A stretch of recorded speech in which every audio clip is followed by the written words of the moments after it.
That's all trip இது ஒரு auto மற்றும் கேப் புக்கிங் ஆப். சின்ன டவுன்களுக்கு விசேஷம், கோயில், குளம்னு டூர் போறவங்க ஆட்டோ கேப் கிடைக்காம ரொம்ப கஷ்டப்படுவாங்க. அவங்களுக்கு இந்த ஆப் ரொம்ப பிரயோஜனமா இருக்கும். கீழே டிஸ்கிரிப்ஷன்ல இருக்க லிங்கை கிளிக் பண்ணி தட்ஸ் ஆல் ட்ரிப்பை டவுன்லோட் பண்ணிக்கோங்க. கச்சா எண்ணெயின் விலை $150 அளவிற்கு உயர்ந்தால் உலக அளவில் பொருளாதார மந்தநிலை ஏற்படும் என்று அமெரிக்காவின் முன்னணி நிதி நிறுவனமான பிளாக் ராக் நிறுவனத்தின் தலைவர் எச்சரித்துள்ளார். உலகின் மிகப்பெரிய சொத்து மேலாண்மை நிறுவனமான பிளாக் ராக் அமெரிக்காவை தலைமையிடமாக கொண்டு செயல்பட்டு வருகிறது.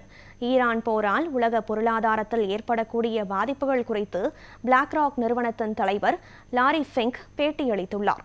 அதில் கச்சா எண்ணெய் விலை விவகாரத்தில் ஈரான் போர்தான் மிகப்பெரிய அச்சுறுத்தலாக உள்ளது என்று கூறியுள்ள அவர், கச்சா எண்ணெய் விலை $150 அளவிற்கு உயர்ந்தால் உலக அளவில் பொருளாதார மந்தநிலை ஏற்படும் என்று எச்சரித்துள்ளார்.